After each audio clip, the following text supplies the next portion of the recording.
You're listening to the winning literary show, Off the Shelf Books Talk Radio, live with host Denise Turney, author of the books Long Walk Up, Portia, Love Pour Over Me, Spiral, Love Has Many Faces, and Rosetta's Great Hope. Turn up your dial and get ready for a blast of feature author interviews, 411 on book festivals, writing conferences, and so much more. Ready? Let's go. Opportunities don't happen. You create them. And that's from Chris Grosser.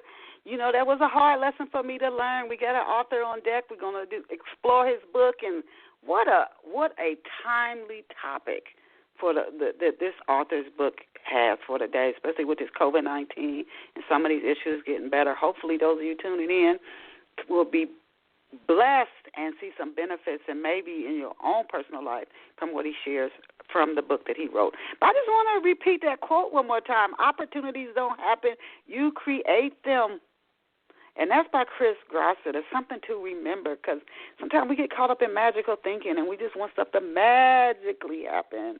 And it takes work and mistakes and learning what not to do. And instead of doing this, I better do that to get the opportunities and the results that you want. But I want to welcome you, my friend, to this Saturday morning. The sun is coming through the window, the sun rays.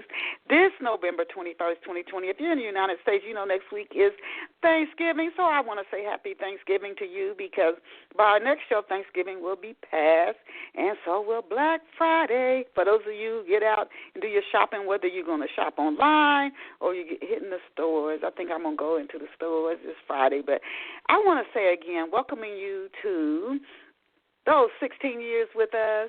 Thank you to our loyal listeners.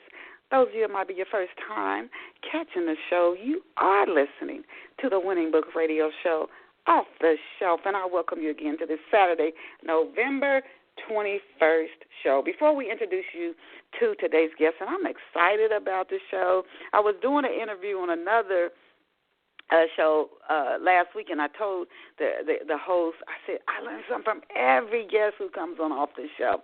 So excited to see what I learned from our guests this morning. But before we introduce your guests, I want to tell you about two books. The first book is Awakening Blessings of Inner Love, Shortcuts to Self-Care Techniques to Success in a Busy World. That book came out, I released that book about 3 weeks ago. That is my first nonfiction book. I really encourage you to get a copy. So this is the thing I tell people. It sounds simple, but the habits you have in the morning, the habits you have as you close out your day, the things you do maybe at the top of each hour, or maybe you do something every 30 minutes or every 15 minutes, it has so much impact. And because we don't know what's coming next in our life, who saw COVID, who saw the Great Recession, who saw the Great Depression, who saw whether it's something really, really good or unwelcome. A lot of things happen we don't see, but a good way to prepare yourself is to practice self-love every day. Certain techniques that are shared in the book, Awakening Blessings of Inner Love, that can help you when a storm does come, and you can get on through it, and instead of it wiping you out. I cannot say that enough. Another book that I want to tell you about is Love Pour Over Me, and this is it's fiction, but every book isn't for everybody.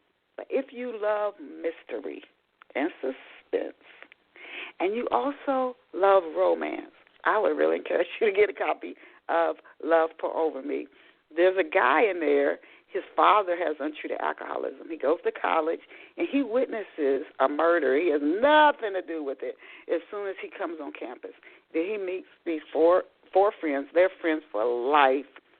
They do very well. One's on his way to the Olympics. The other one does very well in the NFL. They're from different parts of the world. One of his friends, though, the finger's starting to point his way. He meets his friend after he witnesses this murder. The murderer is starting to point at one of his friends. What would you do? And then the relationship between him and she's truly the woman he's supposed to be with, Brenda. They meet in college. But the trauma he's experienced as a child, will it block his heart so he will never receive her love? If you value suspense, mystery, and romance, and relationships, I really would get a copy of Love Pour Over Me. You can get it in ebook or print. Just look for Love Pour Over Me by Denise Turney and you can start enjoying that book today. And now let us go and meet our very special off-the-shelf guest. And our special off-the-shelf guest this morning is Andrew Mann. His name, the whole time I was researching for his interview, I said, his name sounds so familiar. Is there somebody named Andrew Mann who did something great? And maybe it's him, I don't know. But his name just had this familiarity to it. Andrew makes his home in Bergen County, New Jersey. I know New Jersey. I used to live there. In addition to being an author, Andrew is part owner of the solar energy business. Go ahead, Andrew. And as someone who has done the work to recover from addiction, Andrew helps others who suffer from addictions and child abuse traumas. And for that, I say thank you. He enjoys boxing, MMA, surfing, and alternative energy. And he is the author of the book, Such Unfortunates. We are absolutely honored to have Andrew join us on Off the Shelf Books Talk Radio this morning. Welcome to Off the Shelf, Andrew. Thank you, Denise. Can you hear me okay? Yeah, you sound a little bit muffled, but I can hear you. Try, is that better? Yeah, that is a little better. Thank you. Okay, great. Thank you for having me on, Denise. I really appreciate it. And what you share in your book, you know, with this COVID, they say that depression's going up, suicides, people calling psychiatrists, drug abuse, all these things are going up. So this is so on time, and hopefully the people who listen to it, this show will find the right people, and who knows who will be helped from it. But That's the great. first few questions the first few questions I'm going to ask you, I ask every guest, so our listeners get a little backstory on our guests before I start talking about their books. So to begin today's show, Andrew, can you tell us where you grew up and what life was like for you growing up? I grew up in southern New Jersey, right outside of Philadelphia. A town called Morristown, about 15 minutes outside of Philadelphia. And life for me growing up was, it looked good on the outside, but behind closed doors, it was an absolute nightmare. You know, we looked like a family that had everything together, but I grew up in a very abusive household. And so growing up for me, that's kind of what led to my addiction. But growing up for me was not a pleasant time. I didn't have a pleasant childhood like most people do. When I think back on childhood, I have more of a sick feeling in my stomach than a nostalgic feeling. You know what I mean? And, go ahead. I think it's a blessing, though. When I read Susan Summers wrote a book called Keeping Secrets years ago, and I found it very helpful. She said for years, when you said your family had that, at first glance, like the perfect family, like Leave It to Beaver family, but she said she would tell lies about her family, and her father had alcoholism and was abusive, but she said one day she decided she wasn't keeping no more secrets. She wasn't telling no more lies, and she said it was just so freeing to hear you talk the way you do, and so many people deal with things where in church they seem like the perfect family, at school, and society, the community, but there's a lot going on behind the closed doors, and maybe for every family there's something going on that people hide.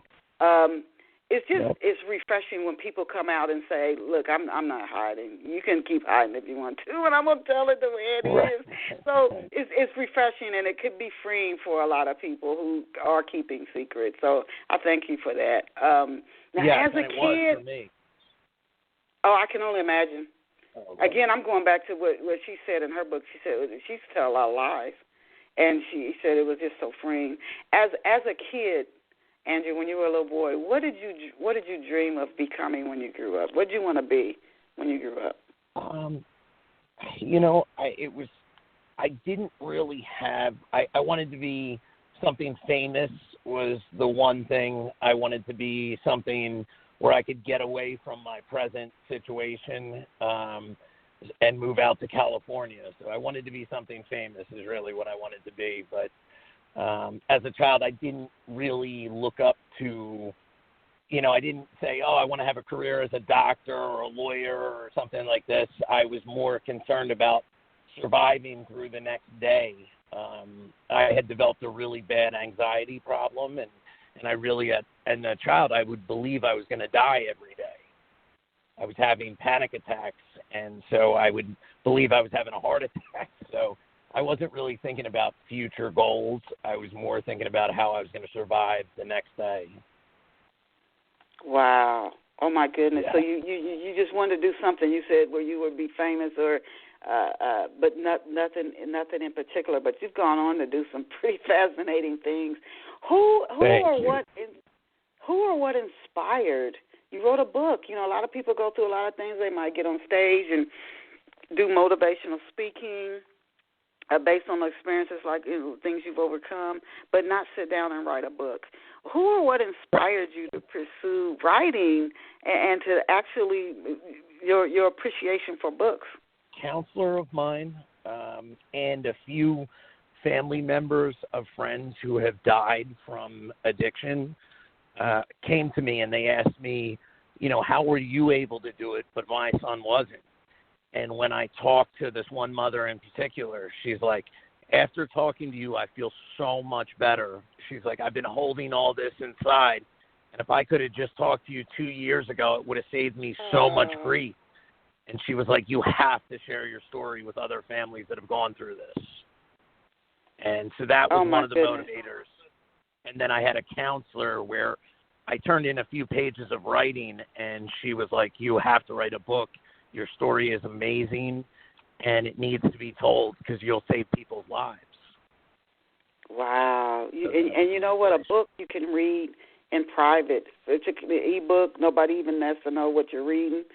Right. Some people, if they have embarrassment or shame, or they don't even know that maybe you're going through an addiction yourself, you're just reading this book. They might not even know what it's about. So it's kind of a safe way to start to heal and face whatever you're dealing with. Now, the first time that you experimented with drugs, I remember when I was in high school, and I never did drugs, but I have friends who've struggled and fortunately overcome hard drug addictions. But some people do it they don't do it really for like, they would just want to get high. They want to experience an altered state. It's almost like a person, some people meditate. They want to to see if they can surface some unconscious thoughts or whatever. So some people do it almost like a curiosity, but not for a negative reason. So the first time that you experimented with drugs, was it to like experience an altered state or to free yourself from the pain of child abuse? It was to free myself from abuse. I had, the first time I ever drank alcohol, it relieved my anxiety, and nothing had ever done that before. So once I tried that, it was like, wow, this is a miracle. And now I want to stay on this alcohol 24 hours a day so I don't have anxiety. And I'm saying this at 13 years old. So then when people brought up drugs to me, I said, well, if I do these, if they do more than the alcohol does, I'm going to feel even better in my own skin. It wasn't about getting high. It was about being able to feel okay in my own skin. When you believe, if someone goes through a scary situation like a holdup in a bank or something, and they believe they might die, they may get counseling for that for years. And I really lived that every day of my childhood. I believed wholeheartedly 100% that my heart would stop. I took myself to the hospital almost 60 times in the emergency room believing I was dying. Wow. Oh, my goodness. And it goes back to you just wanted relief. And this is what next question I wasn't initially going to ask you this. And trying to give help for anybody who tunes into the show. Did you know when you were drinking that you were drinking to try to get rid of the pain from the child abuse? Did you know that, or did you just think you were just drinking because it felt good? I did. I didn't think of it as much as I do now, but I also had, because of the abuse, I had a hard time with women when I would be intimate with them unless I was completely drunk out of my mind. So if I liked the girl and wanted to be intimate with her, I would have to do shots of alcohol, till I was plastered. because if I started getting flashbacks of abuse, I would run from the situation. And the only thing that seemed to cure that was large amounts of alcohol. So I did realize I was doing that. I didn't dissect it and think about it as much as I do now when I look back on it, but I did realize I was doing that. Now, is addiction, Andrew, is it a brain condition, or is it a cry for help to get away from pain? If you studied it, is it actually, we hear with alcoholism that there's a gene that can cause that. And I actually had, when I was in high school, a guy came to our high school, and I thought what he did was marvelous. He said his parents both had struggled with alcoholism, and he swore he would never, ever, ever drink. But he went out with some friends in college, and he started to throw them back. And he said his friends were able to stop after so many drinks, but he just didn't want to stop. And he said that he really believed there is a gene, because he said when he's with other people, they can stop, but he's like, he can't.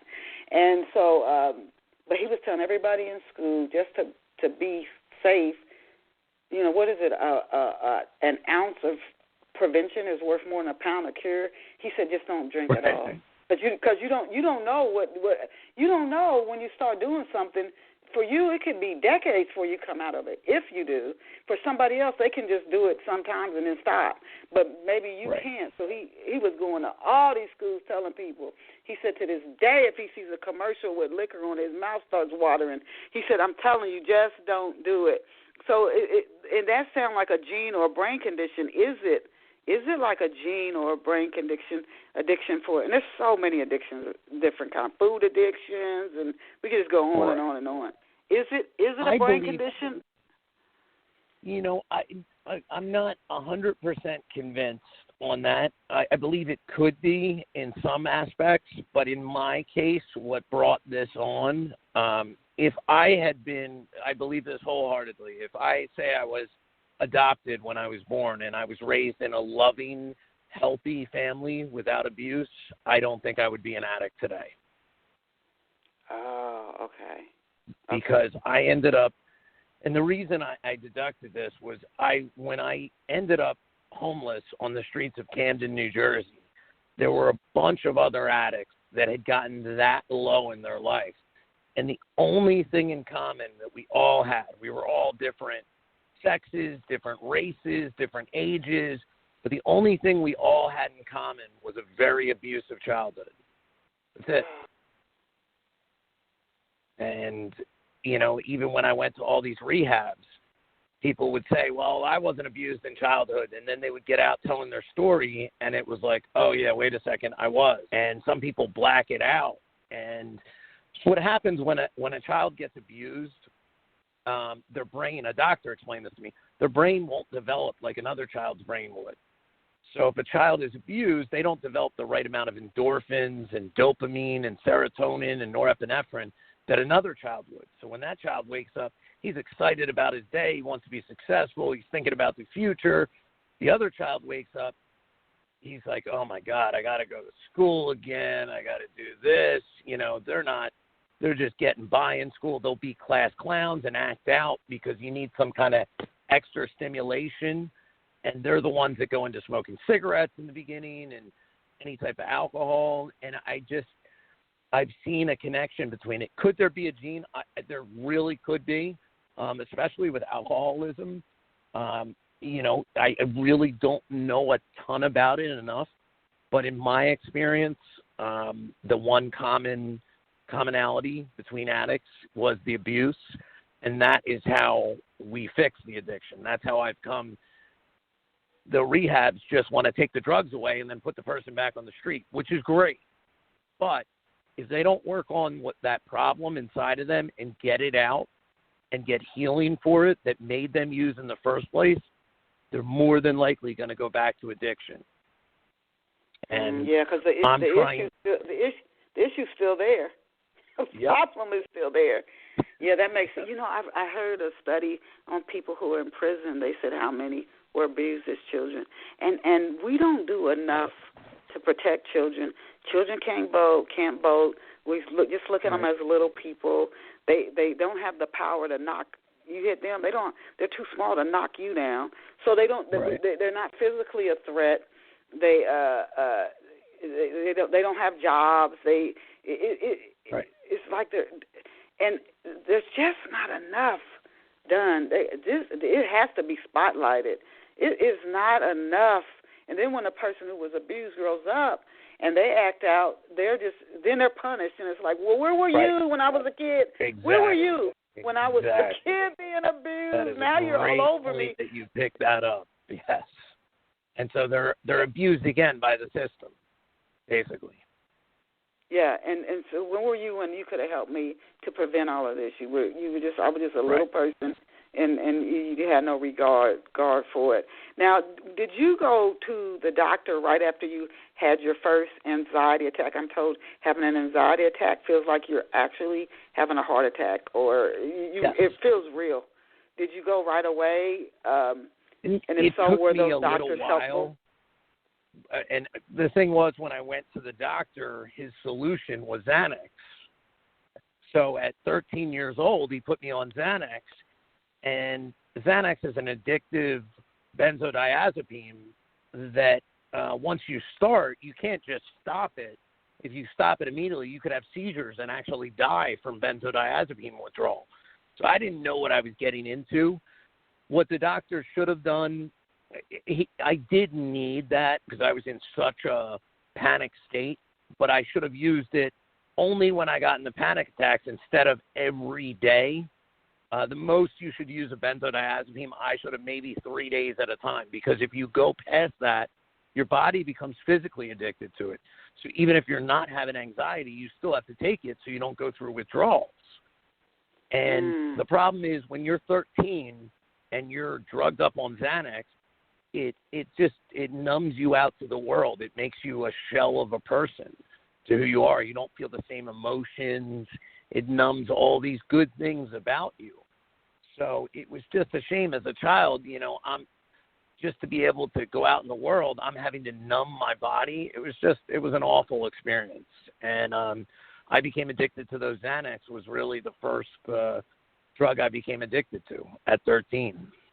And yeah, thanks to a doctor. You would think a doctor would know better than to do something like that. Now, were you able to function at high levels while dealing with addiction? And now I'm thinking of parents who might have lost a child, or their child is struggling with an addiction and they don't even know their kid has an issue. Were you able to function at high levels in school and at home while you were dealing with an addiction?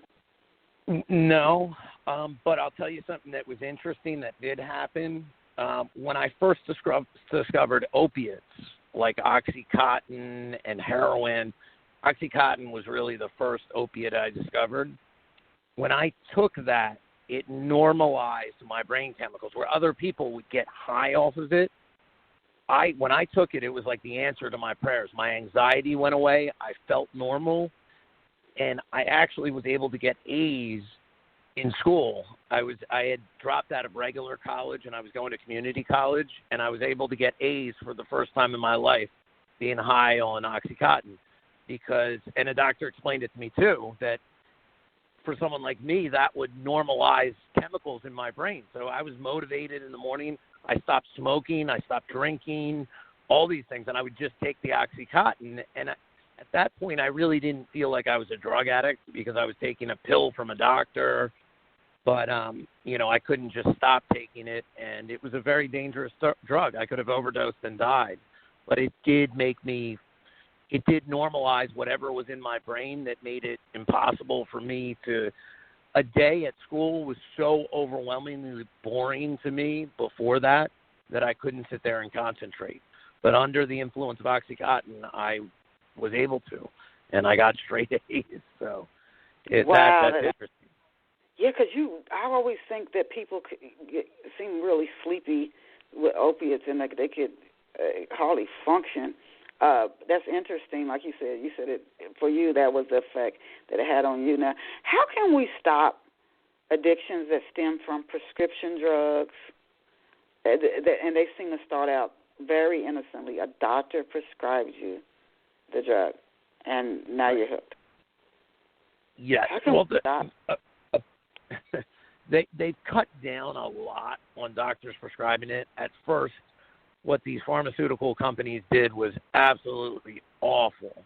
They went and they basically bribed doctors to go give people OxyContin, and they did it in poorer neighborhoods in West Virginia and Kentucky and all these coal mining neighborhoods.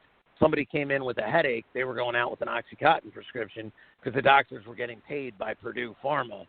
And Purdue just got sued for billions of dollars, and a few people went to jail over this, but it really ruined whole towns. Instead of, I saw a thing where, the doctors all in this town had started prescribing OxyContin, and now the biggest business in town that's left is the jail. Most of the citizens in there are all locked up in jail. And that's their solution, and it's awful. But my goal really is to start a foundation, which is like a rehabilitation center that helps addicts in the ways I know that actually help, not just a tune-up for 30 days and then send them back on the streets. And believe it or not, I want it to be also incorporate animals. I've seen how much animals can heal people that have suffered from abuse and addiction. So I was thinking about having basically like an animal shelter next to the rehab that people could work at, and get healing from the animals. They've tried it in jails, and it's been incredibly successful for the people in there.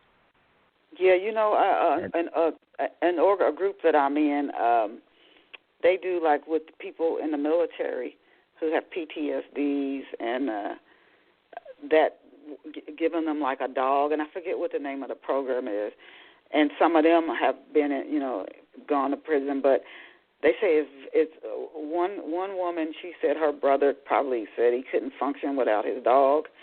It's just they know when you're getting this high level of stress, and they can somehow do something to help bring you down so the stress doesn't get too bad. But people who've been in war, you talk about a trauma, and then some of them have a dog that they keep with them. I've seen people who homeless who they have a pit bull with them, or there's a dog constantly with them and helping them. It's just amazing when you say it with animals. And I've heard some people say they've done horse therapy with horses, and they found that helpful as well. Before we start talking about Unfortunate, I definitely want to dig into that, to your book, The Unfortunate, Such Unfortunate. How bad is opium addiction in the United States? And I asked you this before you answer. From the outside looking in, it doesn't seem like it even exists. Which is a shame, because it is terrible. It is a huge, huge problem. Last year we had 73 or 74,000 deaths from it. And that is more than the whole Vietnam War, all 10 years of the Vietnam War. And so 74,000 people died from it. And like you said, it's being swept under the rug. They're talking about politics and all this other stuff while people are dying and people are suffering. And it is affecting so many families out there. It's unbelievable. And it should be. It should be a much higher priority. Well, let me ask you this first, and then I want to ask you another question, and we'll start going into Such Unfortunate. For parents who might be listening, and they're clinging to just a shred of hope, are there signs that a teen or a preteen is dealing with drug addiction? Because I hear people say they had drug addiction or they were taking drugs, and there was no way to tell. No way. Are there signs that somebody's doing? There are, and that I could pick up on it. It may be a little bit harder for a parent to pick up on, but signs, a few things. If a person under the influence of opiates, their pupils will be like pinpoints. So if your child is acting strange, and even in dark, their pupils will say really small, that is an effect of opiates that you can't hide. You can't fake it. There's nothing they can do to get away from that. So in low light, if your child's pupils are the size of pinpoints, there might be an opiate problem there. Also, stealing, when it comes to addiction, the stealing is a big red flag. People that would never steal before, once they feel the withdrawal come on, it's not about getting high to them. The withdrawal from opiates is such an awful feeling. It's like the flu times 1,000, and everything hurts. It's just terrible. People will do crazy things like steal, lie, and take the car out or whatever. Also, them sleeping, it can knock people out for a much longer time, or they can stay up much longer. I used to stay up on opiates. It used to give me energy. But is it a direct, like alcohol, like you'd see under the influence of alcohol? No. And some people nod out where their head will drop, like they're falling asleep, but they're not asleep and they should be awake, are some of the signs to look for. But being an addict, I can always tell. If somebody thinks their kid has a problem, they'll ask me, could you talk to them? And I can tell in 5 minutes or not. But that's just because of my experience. Yes. But the poor parent who's just worried sick, they may be clueless, absolutely clueless that it's going on. Now, is it true that you have to hit rock bottom before you reach out for help? Do you really have to hit the bottom?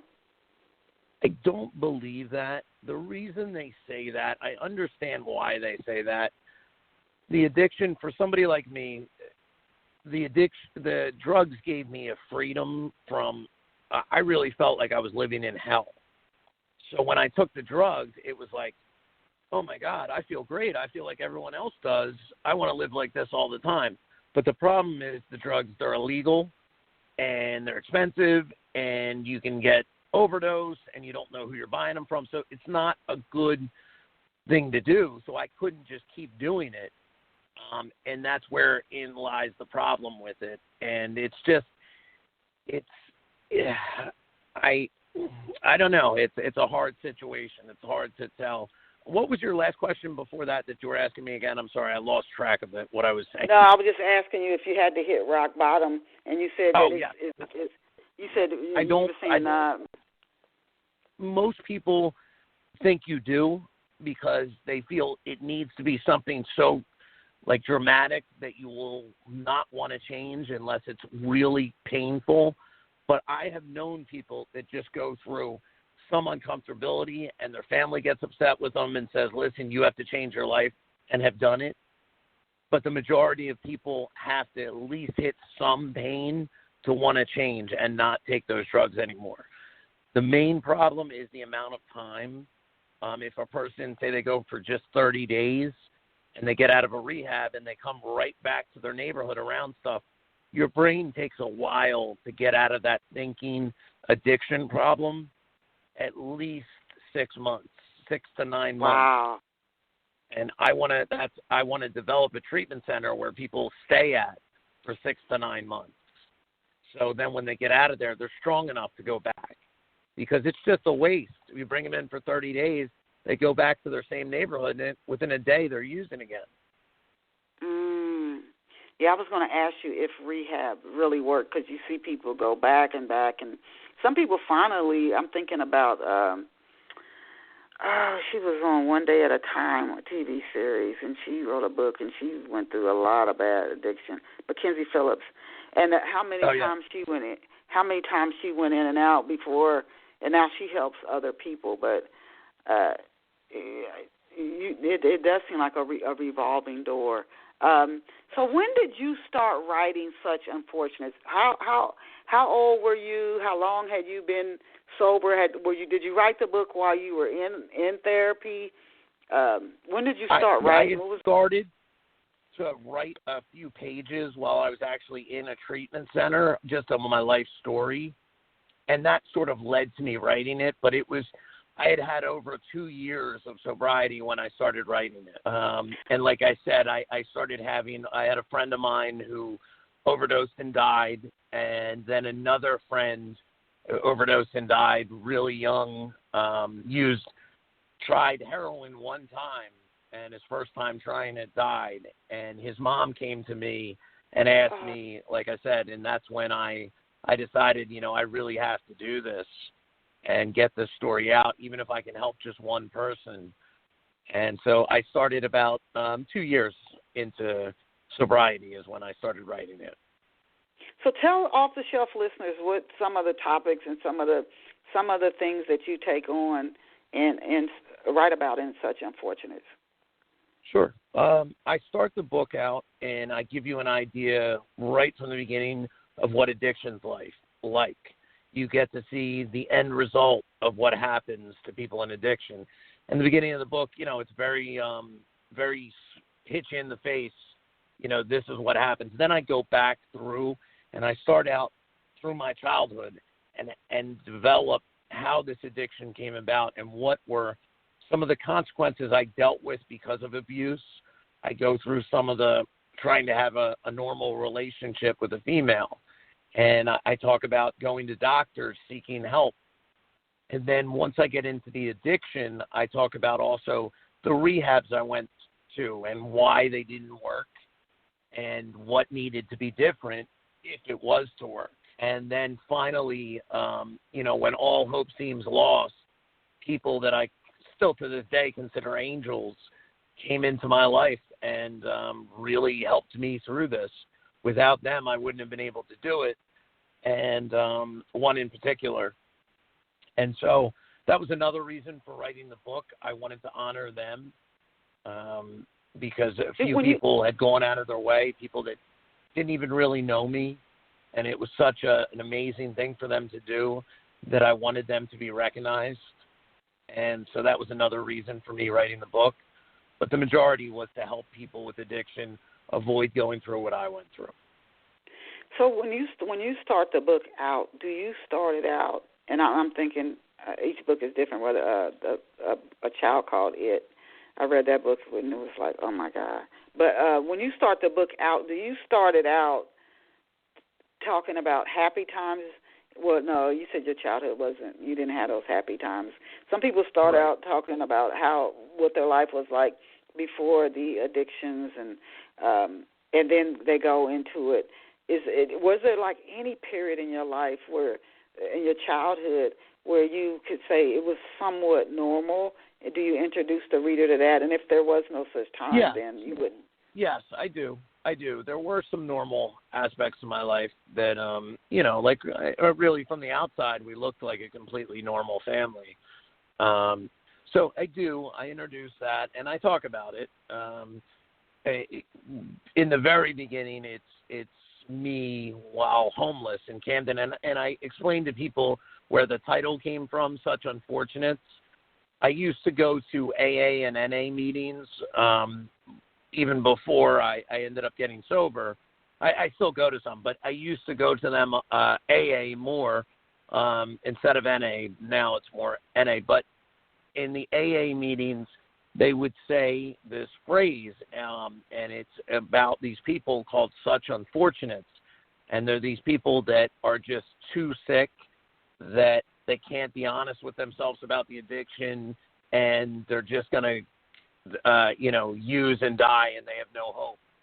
And every time I was in a meeting, that phrase would always stick out to me, and I always thought I was one of those people that would never get it. And so that's why I named the book after it, because I wanted people to think if I could do this and how bad I was, there isn't anyone out there who can't do it. So how long you said you started when a doctor prescribed you Xanax, you were 13. How long was that? Were you like on either alcohol or drugs, abusing it before you got sober? Let's see. At 13, I started with Xanax and drinking, and then I started marijuana too. At 14, I started cocaine, and then LSD too. But then I started cocaine more into my late teens, like 19, 20, and opiates were about 21. And then that continued for about 20 years on and off of straight opiate use. I mean, I would get a few months in between or a month here after I went to a rehab, but I always went back to it. So there was a good period of, I'd say, 17 years drug use. Oh, my goodness. Yep. And you never, do you ever think, and you know, you see it with people who, with the way they eat, and you know, you're eating your way to diabetes or a devastating disease. Do you ever stop and say, what am I doing to my organs? What am I doing to my brain? What am I doing to my liver? Yep.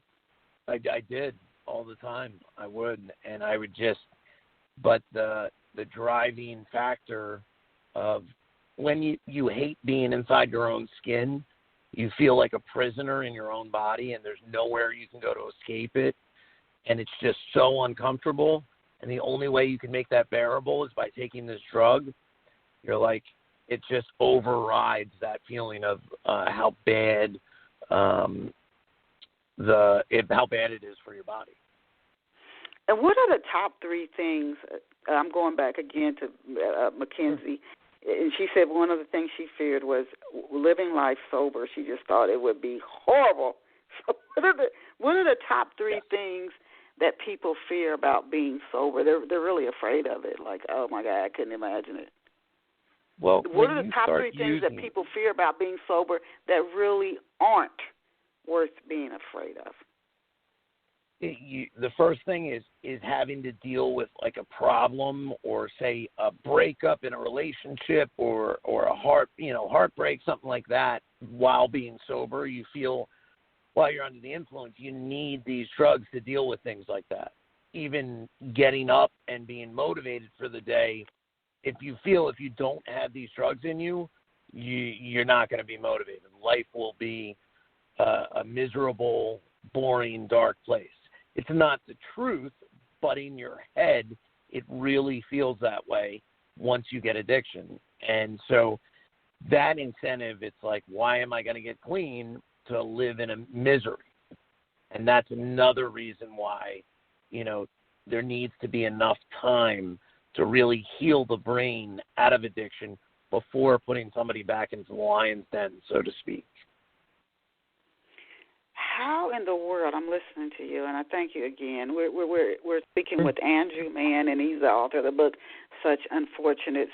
I'm listening to you, and my heart just keeps going out to the parent. I don't know why I'm just thinking of parents, but what made you finally get help? What made you do that? What did somebody run an intervention on you? What made you finally say this is it? What happened was this. I was homeless in the streets of Camden, and I basically gave up on my life. I was a heroin addict, so just a miserable situation. A death would have seemed bright. I was just afraid to die, but it seemed like a better option. And the way I was able to get out of there, a few strangers actually came to me and helped me get off the streets of Camden and into a rehabilitation center. And there was one woman who I met, and I talk about her in the book, who, when everybody in the world gave up on me, she still stuck by me. And she saw something in me that I didn't see in myself. If I was her, I would have left me. But she refused to. She helped me get into treatment, and while into treatment, she wrote me a letter every day while I was in there telling me how I was loved and I was good and I needed to do this and I needed to get these things out on the inside. She came and visited me 3 times a week. She also bought me a bracelet that I still wear today that said, "You are loved, you are worth it." She bought me a necklace saying sort of the same thing. And she refused to give up on me. And so I saw this person who believed in me more than I believed in myself. And through her encouragement, I decided to finally talk about the abuse I had dealt with. And once I got that stuff out, I started to feel a little bit better, and then a lot better. And then I became more free about talking to more people about it. And getting that stuff out and finally feeling love from another human being actually gave me the motivation to do it this time, because wow. I had never been told I love you from my parents. So if another person outside of my family said that, it was such an uncomfortable thing. I just didn't know what that word meant. And so when this person said it, I finally believed her, because she had no reason to stick by me. Really. There was nothing there. She wasn't gaining anything out of it, but she was just a great person and refused to give up. And through her, I was able to turn it around. So I dedicated the book to her. You think about the impact that the impact you are probably having on people. Even now, you might not be aware of the people there could be people who knew you back when in Camden or other places, and they're like, if they see you now, you could give them hope, even if you don't know they saw you. Like, right. Wow, look at him now, and so maybe there's hope for me too. I just think that it's just when there's nothing in it, and you still help somebody. Nobody's going to send a press release. You're not going to be in a newspaper, a magazine, not getting an award, and you still just keep pulling for somebody. I think that is just amazing for somebody who does want to help someone. That a tactic that person took was effective.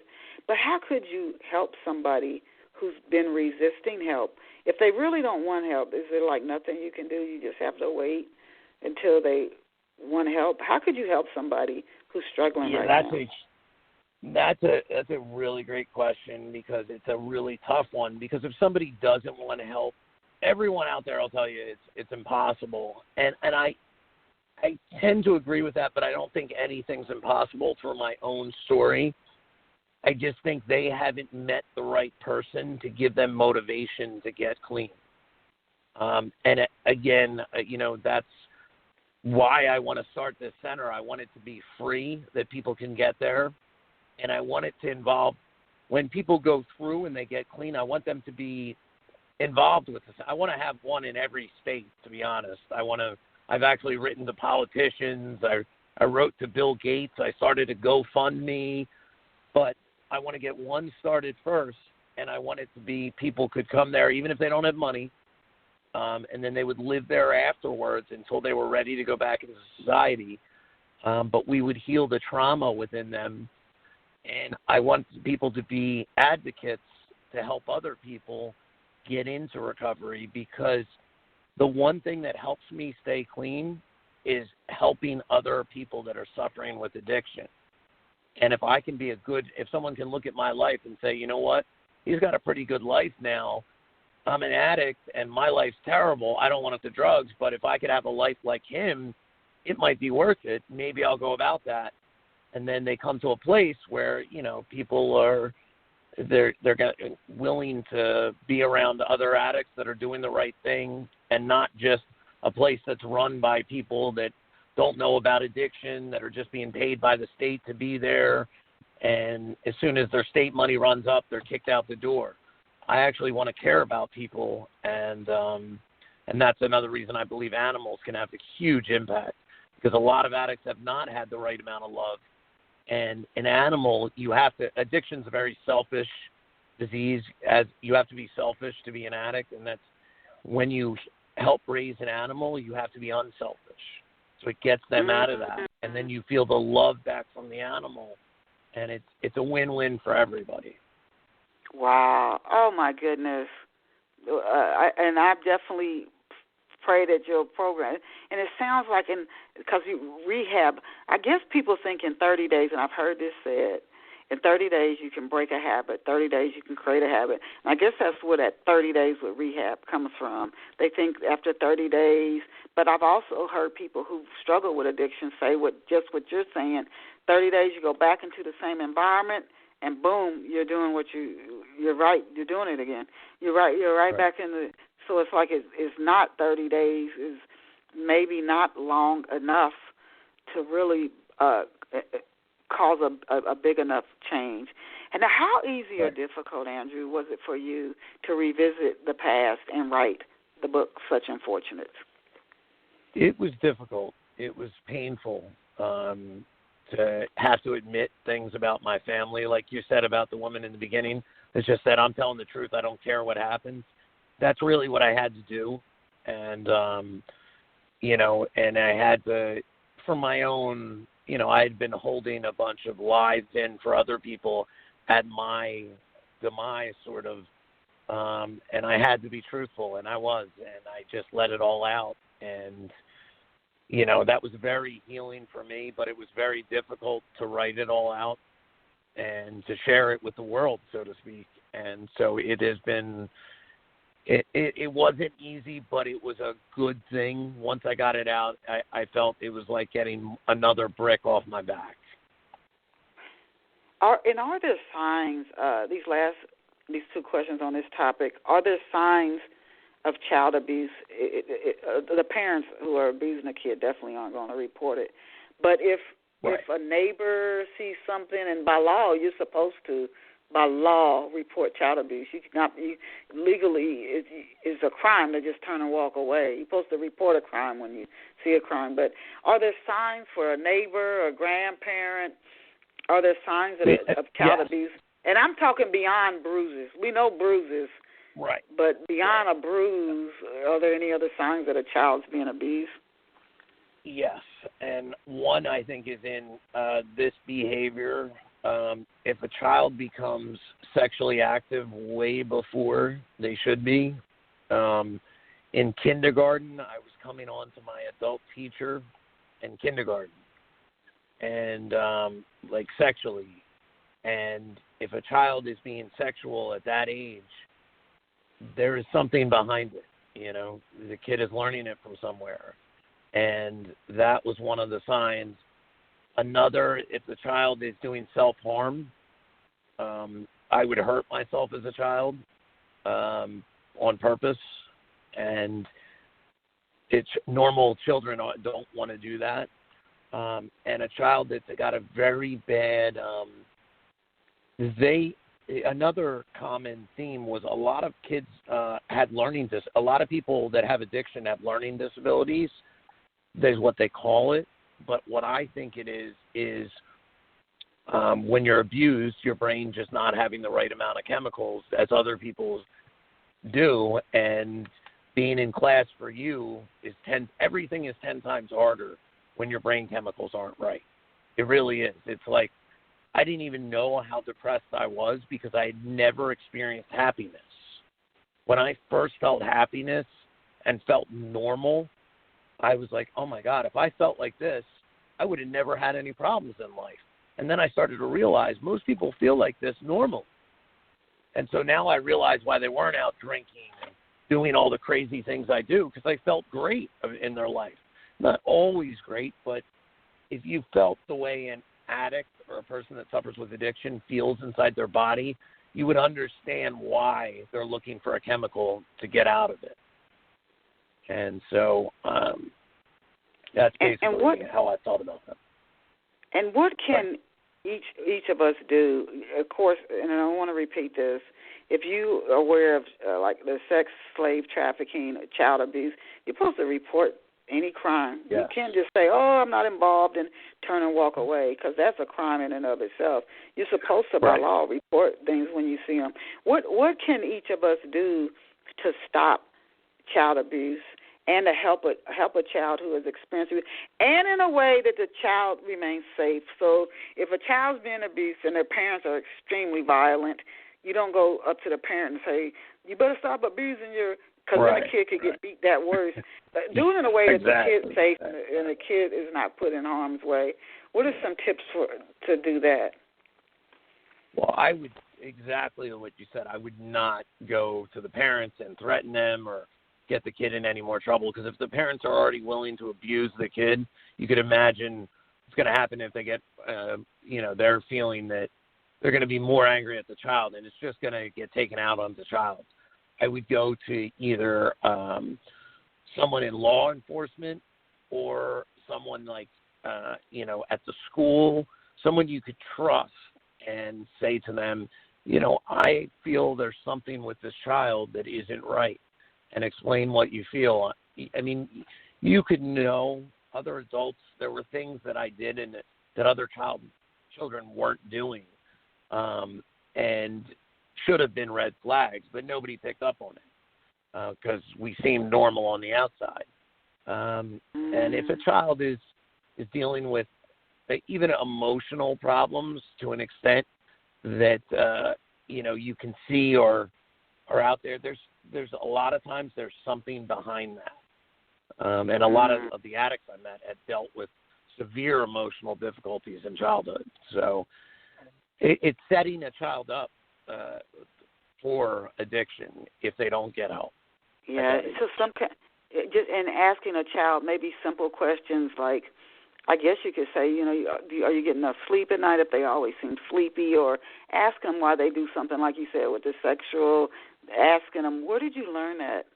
And do it in a non-condemning, judgmental way, and then maybe move forward and talk to somebody who has experience working with kids who are not only abused, but their parents are violent, and they know how to approach it. So but don't just do nothing. What have readers been? Go ahead. One other key thing I wanted to point out that is a key sign of a child that's been abused is a child that's being bullied, and I'll tell you why. When a child gets abused, they don't know how to create healthy boundaries and stick up for themselves, and they will become prey for bullies. And so if you see a child that's being bullied, they're more than likely, I would talk to them, have they been abused? Because I became that way, and that was another common thing among people. Yep. Bullies will smell, it's like blood in the water, for sharks. Very interesting. That's interesting. What have readers been saying about Such Unfortunates? We've got about 4 minutes left. What have you been hearing from readers about the book? Really good things. I've heard they've really amazing things that people have said about it. I've been surprised at how much nice things people have told me. It was, I had one girl tell me she wasn't going to commit suicide because if I could do this, she could do it, and she felt her life was worth. That was like the most awesome compliment I could get. But yes, I've heard a lot of positive that people didn't understand addiction before. I've heard that this should be in every police academy, in front of every lawmaker, politician out there should have to read my book before they decide on things, before they make these laws that punish people. And it should be every prison warden, everyone with addiction should be reading it. So I've heard some really nice things about it. So I was really shocked at that because this is my first book. Yeah, and thank you for writing it, and what you had to really be transparent. So thank you for that. Can you share 3 to 4 steps you've taken, you found to be effective at getting the word out about Such Unfortunates? Yes, I joined a lot of groups through Facebook. I joined a lot of other author groups and different, they're like book groups or book reviews, and I'll post who I am in my book, and this is what my book's about if you'd like to get to see it, and go in those. So I would get in as many of those groups as possible. I'd also do promoting through friends and family, and you can do that through Facebook. If 10 of your friends post your book to their friends, I mean, you're reaching thousands of people at that point. And if you could ask them to keep posting it for you and get it out there. The third way is doing as many as what I'm doing today, getting on radio shows. I've probably done 30 so far in the year and a half since my book's been out. I've also done podcasts, radio shows, even a television show. So any show that you can get on that will get your book in front of people is a great idea. There's the more you get out, better. The more access you get, the more people you tell about your book, because it's hard when you're, not a well-known author to get a lot of people to see your book. I've spent some money on advertising. I've sold some books that way, but it wasn't really worth it. But the main doing what I did, getting on radio and doing shows like this, has been great for my sales. And your book is a book I think that should be out there. Where can off-the-shelf listeners get a copy of your book, Such Unfortunates? Amazon, and it is on Amazon. It's also available on Audible. I didn't do the Audible version. I had another gentleman read it for me, but it is available on Audible. It's available on hard copy and on soft copy. If you go to Amazon, Such Unfortunates, search Andrew Mann, it will pop up. There's also other sites that sell it, but Amazon is the main one that I recommend people go to, just because that's the one I most sell through, is Amazon. Now, is it an ebook as well? Yes. It's also on Kindle Unlimited. If you have Kindle Unlimited, you can read it for free, actually. So if you're a member of that. So it's an ebook, soft copy, hard copy, and Audible. Every way you can get it. And just listen to the interview to our off-the-shelf listeners. If you know somebody also, that you know could. If I could just mention also, I do have the GoFundMe if you want to see what my what is about for the center I'm trying to create, the foundation. If you search Such Unfortunates Foundation, Andrew Mann, on GoFundMe, you'll see the GoFundMe set up and what I'm trying to create. If anyone knows anyone that can help with that or wants to donate, that would be amazing. Thank you. Okay. Well, we have had the pleasure of interviewing Andrew Mann, and he's the author of the book, Such Unfortunates. If you know somebody who's either dealing with child abuse or an adult who's not still working through that trauma, and it could take decades of daily work to get through these types of things. That's why we have to stop child abuse. We have to stop it early. Or if you know somebody who's dealing with an addiction, alcohol, narcotics, even somebody with a food addiction, I mean, you become a prisoner. These shows I see people with food addictions, they can't even walk. So it's worse than being in a cell. You can't even get up out of your bed.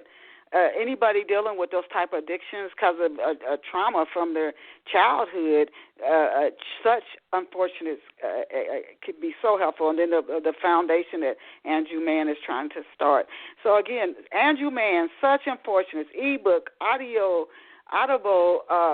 soft copy, hard copy. You can maybe be helping somebody. If it's not for you, to give it to somebody else who you think could benefit. It's not even judged. You just give them the book and they read it, and the book does whatever good work it's meant to do for that person. So we thank Andrew Mann for being here with us on Off the Shelf this morning. And as always, I thank you, our Off the Shelf listeners, for being here with us. You are amazing. You're incredible. You're awesome. Go out and create a fabulous day for yourself. Andrew, thank you. Wish you boundless Thank you so much. It was great. Success. You did it was great questions. I really appreciate having me on. Well, thank you again.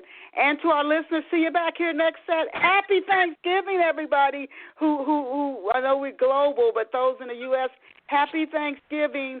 And see you back here next Saturday at 11 a.m. Eastern Standard Time. Bye for now. Andrew, I'll send you a link to the show when it finishes streaming. Bye for now. Great. Thank you. Bye now.